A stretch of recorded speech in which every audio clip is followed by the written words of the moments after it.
Hello and welcome to jobskillshare.org. This is a complete guide on how to become a systems administrator. Now, this basically, the video is kind of a combination of multiple videos.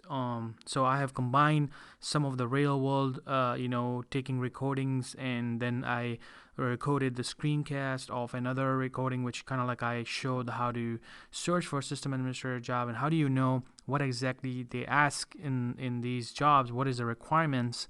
So of course this is going to take a little bit more than 8 or 10 minutes. So if you get bored, like let's say after 10 minutes, make sure you pause it and then you can come back again. But this is going to give you a complete picture of what do we do, what is kind of like our real world normal daily life type of issues as a system admin, like our tasks, and then basically explanation when to kind of like a learning, little bit learning, not like you're trying to become this video, like trying to become a system admin and just from this video.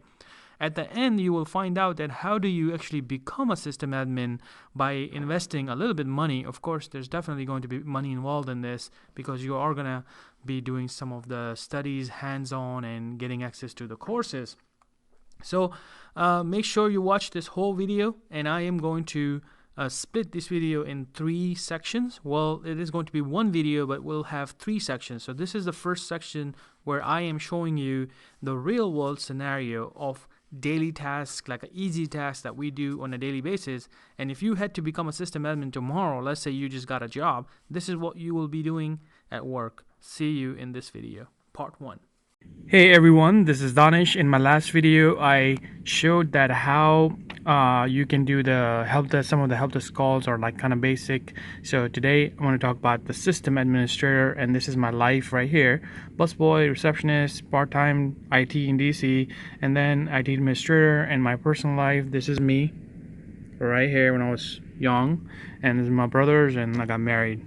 Yep. As a system administrator, you are going to be working on systems. Let me tell you, this is not going to be like a help desk job where you're going to be moving around too much. So think about your health too.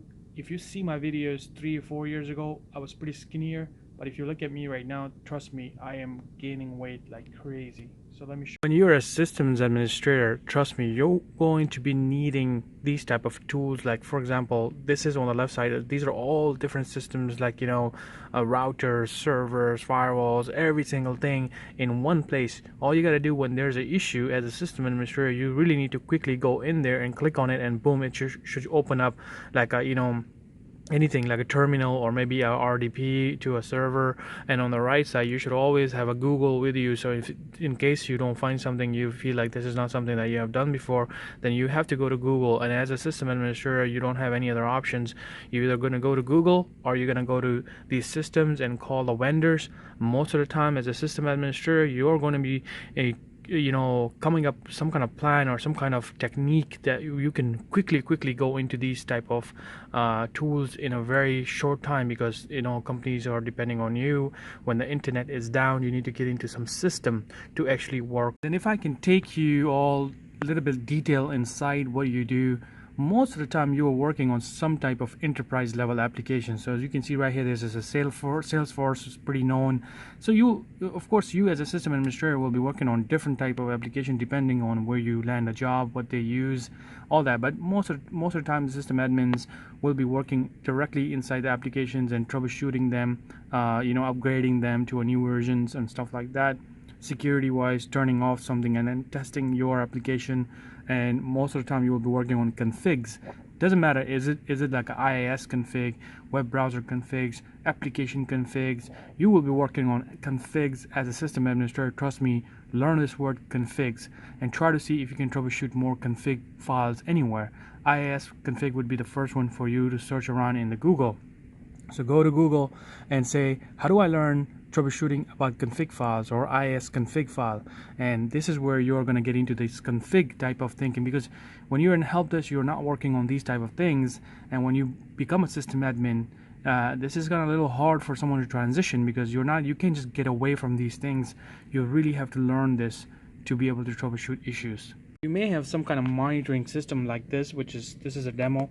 So where you will have like all the sites running green, all the icons will show green, but if one is red you will get an alert, and this means the site is down, and then you as a system admin will start troubleshooting that, and that's again we're going to go back to your applications, how quickly you can get your applications and how you manage your computer to access those applications. Another part of this job is that you're going to be working with business analysts, database administrators, web programmers, web development teams, and all different type of teams. So you really need to know this type of skills of communication with higher teams and projects and getting to the meeting on time. This is a little bit different case other than help desk. Help desk usually don't do these kind of things, but as a system admin, you will be working with other teams and sharing information. You're not working in a help desk anymore, but you're an IT person. You should still know how to use a phone, how to use keyboards, and how to use connect to the computers and things like that. And other things about system admin, you should know how to use these white charts and make a drawing of a network, because that's another thing that you as an admin will be working on different applications like Visio and other project applications.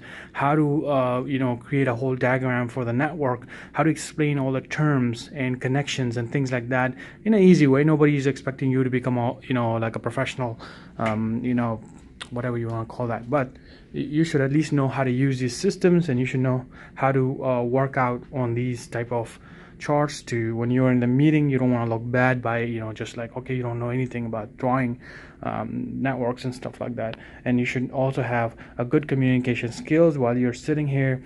Be active, be more proactive with them, try to talk to them and try to understand what their issue is, and maybe if there's a project, try to see where you can be more active member of the team. Things could be like setting up a networking for printers. Now I know you're not going to be supporting printers, but you will be initially setting this up for like networking or a special IP addresses for printers only, or getting them connected to the print server and things like that. That's going to be your job as a system admin. You should be able to perform trainings. I mean, that's another thing that you as an admin, you should also be able to talk like a speaker, like as a presenter, where you will be the first person to work with the vendors.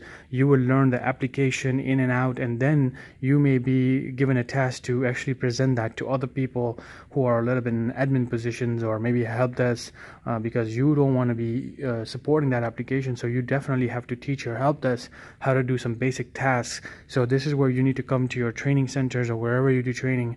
You should know how to first connect to the Zoom, WebEx, and things like that. That's online stuff.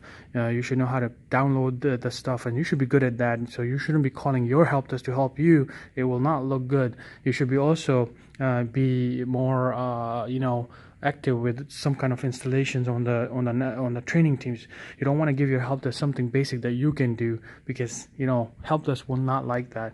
It just doesn't look good if you're a system admin and you can do some basic stuff and you're calling your help desk to help you out.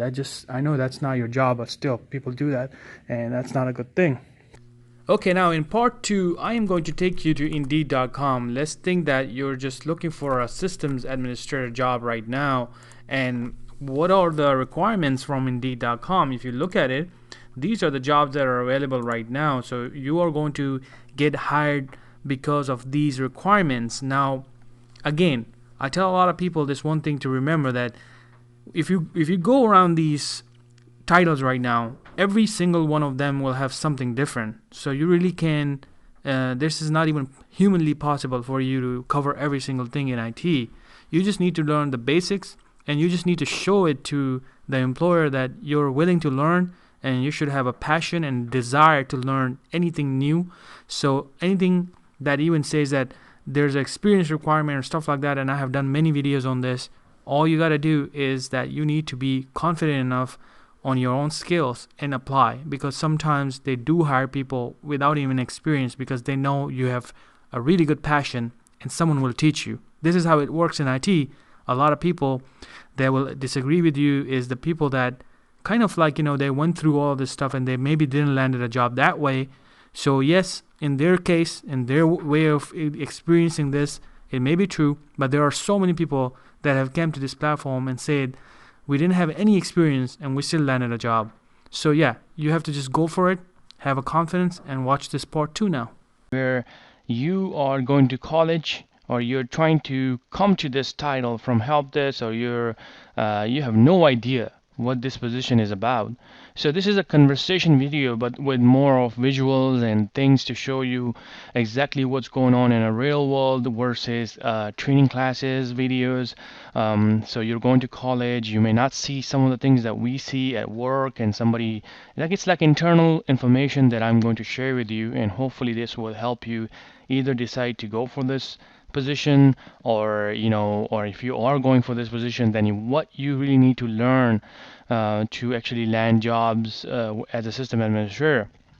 I have another video where you can go to YouTube and just type help desk versus system administrator job skills share. So let me just show you that, because in that video I kind of explain what kind of calls these two titles will be dealing with. So you can see right here, help desk versus systems admin, and you can just type job skills share and just search like that, and you can see the first video will pop up like that, help desk versus systems administrator. Need to fix that, and let me put this link in the description, and then you can basically check this video, and then you can also help desk to systems administrator, you can check that video. There's so many videos, because the reason is that I made a mini course and now we are still updating that course. You will see so many videos explaining the things I'm explaining today, but that's so many videos. So in this video I'm going to try to make it a little bit shorter, so then you get a little bit overview. The best way to find out today in this world, today, like right now in 2017, I always go to Indeed.com or some sites that are offering jobs. The reason I go there is that, look, if you are going to be landing for this title, and if you don't know what they're going to be asked, what you're going to be working on, and what kind of trends are going these days, then what happens is this: you will go through a lot of information. You will learn a lot of information from college, and maybe your college just didn't spend time on this real world scenarios where they are not realizing that when you get out of the college, when you go to the interviews, they're not going to just ask you what is Server 2012. They're not going to just ask you what is just VMware stuff. They're going to ask you some of the things that are just known these days, like Cloudflare, and being servers on the Amazon and you working with it. All these other things that are just extra now, for a system administrator. Before it was also about just Windows, and Windows administrator becomes a system administrator, network engineer becomes a network engineer. These are the titles, but now things are so complex that a company may just mix things up. It doesn't matter. They're going to give you a title of a system administrator, but you're still working on VMware administration, you're still working on cloud stuff, you're still working on Cisco stuff. Either you become a network engineer, you're still doing all that stuff.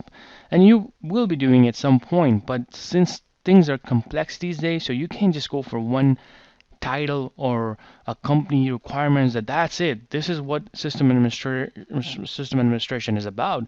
System administration, even in terms of money, can be a big change. You can see a system administrator senior will be going from 120 to 140. Then even a senior administrator from this, even they will say you will just get 50 to 60. Depends on where you live, depends on where you're from, what company you're going to apply for. This all depends on that. So take my word on this one, because I'm telling you, one company will pay you $100,000 and you will be doing almost nothing. One company will pay you $60,000 and you're just going to be doing everything. So that's like your own research. Whatever company you go for, that's kind of like it. So for me, if you're going to a technical companies that are technical and basically actually supporting other companies, so you're a system administrator in a technical company, this company have another clients, 100, 200, 300, doesn't matter how many. So this job is going to be a very busy job. Now, one benefit of this is you're going to be that system administrator who will know everything, because you are going to be seeing things real world, you're going to be doing things, but it's going to be stressful. Now, it's really up to you. I mean, you consider stress working. I mean, I consider too much work stress. If you're not working too much and you're kind of doing your own thing and making sure that everything is running and you're going deep inside one of the, issues and you fix it, that's to me, I like that. But everybody has their own taste, when it comes to IT. So you may like that. And some people prefer like non-profit organization, government jobs and things like that, where you're doing things on a specific applications. So my best way to start any job, and I have showed that in so many videos, that you can go to Indeed, search a title, and then click off one of the titles. So let's say if I click on this title, what they will be asking for is basically a lot of, most of the things are system related. But think of these things, they were not here before. Now, if you go 5 years ago or 6 years ago or 10 years ago, you will never see this. Azure, Office 365, these are all new things. And this is why I'm making this video and I'm updating my video, because now you need these things. You can't just go for a system administration that deals with only servers, LDAP, TCP, IP, all that kind of stuff. That DNS, that's not it anymore. That's just one piece of it right now. So what you need to know now, they're also asking you to know, router and switches. That's normal, that was there before too. But now these things are new, and you can see the VMware stuff is in there, virtualization is in there, other stuff is in there. But even this is not completed. Now, if you go to the system administration job, you're not actually dealing with this stuff, just this stuff. Now, that's going to be like already, think of this like this. You have a VMware infrastructure, in place, and you have all the servers and hosts and everything is running. You're mostly not working to build this again. You're just working inside the virtual machines and servers and moving the virtual machines from one host to another host. And maybe something goes bad, you may call the support and things like that. But you're not working on this daily thing. As a system administrator, you don't just move servers like every day, unless you work for a very big company and your job is just doing that. But most of the normal system administrators don't do that. They just work on virtualization, like simple, like call, like, oh, we're having issues with the memory, so you just go to the administration side and you just do that. But even more than that, now a system administration job is more like, your companies these days, front face is the websites. And you don't work on coding and stuff like that. I'm not saying that. You work on most of the IaaS web servers and whatever it's in it. So a lot of companies have big sites, and I have made a video. So if you go to JobSkillShare IaaS, you just type that. I'll explain that more in detail in this video. So you may want to watch this video. So you can see we have a IaaS server right here. This is just a default site, but that's in reality, it's not like this. It's like a big applications inside one website. So you as a system administrator now, you need to know IaaS stuff, because if you come in here and somebody call you that, look, we are having issues with this one application, and then you need to know what is app pool, how to reset the app pool without resetting the whole site. You don't want to do that. So this is something important now. If you're going for these jobs, and let's say a company is running a Windows web server, IaaS web server, they are going to ask you these questions, and if you don't know, then it's going to be hard for you to land that job. And it's going to be stressful for you also, because now you came just from a college or some other place that you think that it was just about installing a server, or maybe installing a server in a virtual environment. That's it. That's not it. So you have to work on all these new features that are part of a system administrator job now.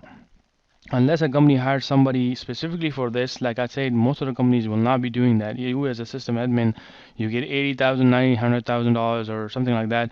You probably will be working on this kind of stuff. So that's kind of reality. A lot of people complain about this, but that is the reality. You do work on so many different things, but it's okay. Things are easy once you get on it. Now, not just that. Think about this. Today, people are putting load balancers. You're not only dealing with one server now, you're dealing with many servers. So if I can show my bad drawing right here, I'm just going to show you guys.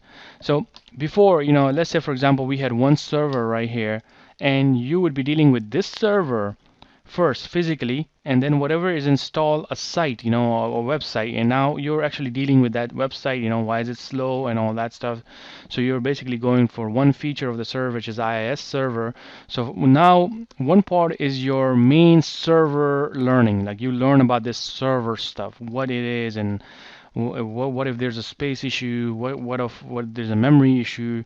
But then now you need to also learn about IIS, which is also part of this server. You basically install that inside the roles, and when you go into the web server administration, you'll learn that. But all these terms that I'm using, I'm not teaching about that. It's just that I'm telling you that that's what you need to learn. So that's some you need to learn about this. Then you need to also learn about the website. But that's not it these days. What about now? What happened is that you in a company will be working on a big virtualization system right here. Like for example, this is a VMware, and now that piece is just this piece in this big host right here.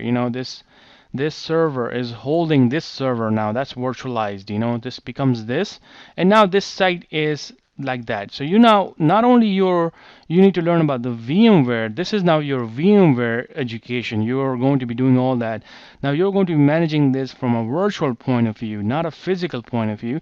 You're going to be doing this a virtual point of view where you need to learn everything like that. But okay, there's more to it. This is just I'm a little bit old school here now. I'm going to a little bit advanced now. What about cloud now? We took all of this to the cloud. So what you do is now, and I'm not saying that this is going to be it. So you may be working for a company that is going to be still using the physical stuff like that. You may be working for a company that's going to be using VMware or a mixed environment like that, or you may be working for a company that is using Amazon AWS. You probably hear this word a lot, AWS right here. And now things are moved to the cloud. So all of this right here is moved right now to the cloud, and now you're doing the same thing on the cloud. So what you need to learn about now is the Amazon technology also. How do you get to the cloud? How do you install a server on the cloud? How do you do all that stuff? How do you restart services? How do you connect your machine with the cloud so that it's always connected? All that kind of stuff. It's not just about Amazon. You could be using a Windows Azure, so you need to learn about Azure stuff. So think about all of these scenarios in your head, that when you try to go for these jobs, you don't need to master all this, but you need to know what it is actually. What is the picture? What is the bigger picture now? What's going on now? So that's why people are going to ask you about these questions. And not only does that, it just doesn't end. Then you have, let's say, one server, you have VMware right here, but let's say on Amazon you have server right here that's doing the same thing now what these two were doing, and that's the site running from your Amazon server. But what if it's not one server now? Whoa, you need to know about 3 servers, load balancers. Now, what about load balancers? Now, you need to learn about that technology and all that, how it works. When you learn about load balancer, that's another thing. So right now, these are 3 servers running inside your load balancer. It could be a hardware, equipment, software, whatever it is, it's running. You need to learn about that. So that's another new thing for you. But when you have all these things, how do you troubleshoot it then? So let's say you have 3 servers. How would you even troubleshoot an issue with one server? Maybe this user is on this server, this user is on this server, this user is on this server, and somebody complained that I cannot get to the site. How would you know which one is down? So this is where you need to know your stuff. You need to know about IIS so you can find out which app pool is down. So then easily you'll get an email. This is how we work. If let's say my site is down, I will get an email. The server 2 app pool is stuck or running, it's not running, or the server is down.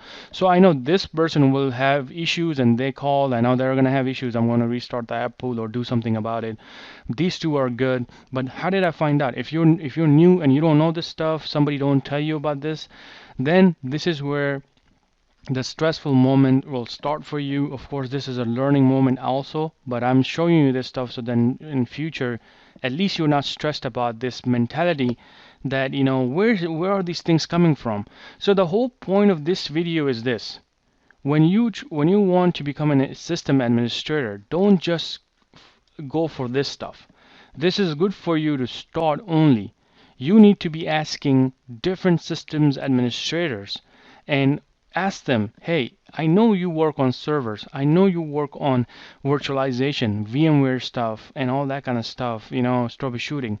But is there anything else that you do that's your main part of your job? So you will find out from different system administrator different tools that they're going to be using, but almost everyone will tell you something similar, either a cloud virtualization or things like that. So this way you can learn more than just what your college is teaching you, what your class is teaching you, so when you go to a real world, you should be able to talk to people in an interview. Now, that said, this is another thing, that Cloudflare right here. The whole jobskillshare.org site is on Cloudflare right now, and there's servers behind it and all that kind of stuff. So, but what about this stuff? If I didn't know, and I go to a company and the company is heavily utilizing Cloudflare, and if they ask me questions about it, I might not be able to even answer it, and that's going to be a little bit negative point. I mean, of course, that's really up to them if they want to hire you, but if there's another person with you, another interview right after you, and this person knows about Cloudflare, they're going to prefer that person because now I don't need to teach them about Cloudflare. So this is it, guys. I just wanted to give you a picture in your head when you go to system administrator job or any other IT jobs. So that's how I look at it. That's how I train myself for if I want to go to a new job. And then when I go to the interviews, I'm pretty confident. Now, this part 3 is the most important part of this video. I know you are probably thinking that this is it. This is my path. I know everything. It's clear. It's basically clear to me right now. Where do I need to start? How do I start it? What is my practical step after this? This is where you need to go. Jobskillshare.org. Like I said in the beginning, you will have to invest some money to be able to be, move forward and be successful. So the package that we're providing is called Premium Package. This package is specifically and uniquely designed for people to afford it, and compared to any other education outside, you will love this offering and you will appreciate it because we work really hard on it to compile and to make everything available in one package. So this is a 1-year access for $299. This is not a recurring amount. You can pay again to gain access again, but it's a one-time fee to get access to 1 year full access to 100 plus hands-on labs. These labs have its own PDF files. As you can see right here, you will really need this if you want to become an IT pro. Doesn't matter if you want to become a system admin or anyone in IT. These labs are extremely powerful. First of all, these are real labs. Most of them are real routers, real firewalls, and anything that is kind of you need that in the real world job. So for example, Cisco, you will be dealing with all the Cisco routers and everything here. But the coolest thing about these labs are they also prepare you for certification. I would say 60% because it does not cover theory. Nothing like, talking and stuff like that. It is just hands-on practice. And these labs are 20 hours, 30 hours, 40 hours. So that's a lot of hours for you to practice. CompTIA, going down to other one, security, Microsoft. This is where you need to do the whole system admin type of labs, and even more like a VMware stuff, and practice labs and Oracle is also included. So in this membership, we have included that 100 labs in this for 1 year. Then another thing that we have done recently is that we added the 200 plus courses where you need the theory. Then what if you need to learn all of that stuff in the videos? So we also give you 200 plus courses access for 1 year. As you can see, this is the catalog that you're going to see. You have so many courses in here, and you can see right there that IT networking and system admin is a section. You will basically get registered. You will get access to all these courses. Whatever course you need to start, you simply need to click on register and start it. And then once you start this course, you will have everything right here. When you click on it, you will see the videos, and then you can apply these skills back into these labs. Now they're not connected with each other, but you can certainly use all of these resources that you cannot really buy. These are $45,000 plus equipments out there that you probably won't get it even in your lab environment. You really need to be working in some area, and still you will not be able to be use that type of learning in your own environments, because either you need to build a really super cool lab inside your work or your home, or and think about the time too. You will be investing in your time so much that this money will not matter at all. So you have to really compare these two things together. Is your time compared to this money that you're spending, which one are you going to spend so much energy and money on? So if you're going to spending too much money in colleges and things like that, and still you can get the hands-on practice, then I think that's not worth it. it is going to be looking good on your resume. If you have money, you can go for it. But this is exactly what you need to do to get started practically. You need to come here, you need to register, take the free courses. Free courses are super cool. And the membership plus is good too, but our membership plus is something that we have started from the day one. We have moved to $299 because of all of these new features and everything that we have covered in these two. Not only that, we also offer free 2 IT advisor sessions. Also, we offer a resume check. So that's a lot of things that are going on. So now there are going to be a lot of people that, I still need someone to follow. I want to follow someone step by step. I want to do this with someone. Then for that, we also have an option, which is live IT training. Now, of course, that's a live training with someone. Then you're going to get charged per hour. And you can click on this IT training and you will see all the details. Now, if this is your brand new first time career, getting into IT, then I strongly suggest you that you start with the premium, but you start with the help desk courses and finish that and get the certifications, because in those help desk courses, they're very advanced and it will be a really nice and easy transition for you to become a system admin. But if you already have that access, then I strongly recommend you to get the premium and get access to these resources and labs and start learning. Because all of this stuff, you're going to be doing this in your real world daily job. Now, not only when you get these labs, these are not just for your learning. Think of this as your resource. Even if you have to pay this every year, $299, you still will be advancing so fast with just learning and using these labs for your own skills. When somebody's making $90,000 or $100,000 or $80,000, this $299 should not be something that can really hurt you. So you really should use this, because then you can do a lot of practice. You can learn you can even fix a lot of issues at your work. And that's how I've been doing. I have an issue, I spin up one of the labs, they have domain controllers in there, I run the IIS server, I run any commands on it, I do everything in it, and after 60 minutes, I can just log off, everything gone.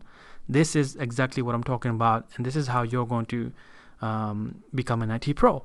Thank you so much, and if you have any questions, please comment on this video. Thank you.